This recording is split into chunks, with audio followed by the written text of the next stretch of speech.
Welcome to Okuma. My name is Jakob Simon and I work as automation specialist for Okuma Europe. Here you can see a perfect solution for mass production. The Okuma LT2000EX with the OGL5 gantry loader system. The LT2000EX is a twin spindle multi-turret lathe. It can machine the front and the back of a part in one single setup.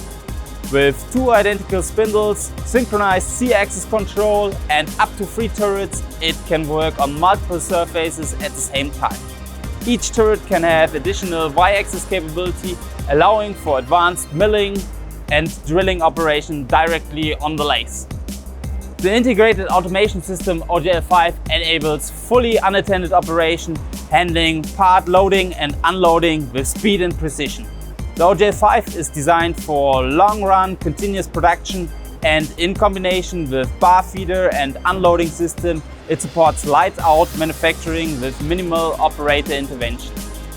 In summary, the Okuma LT2000EX with OGL5 is a highly flexible, fully automated turning solution that delivers precision, speed and efficiency, perfect for manufacturers aiming to reduce cycle times, increase throughput and stay competitive in today's demanding markets.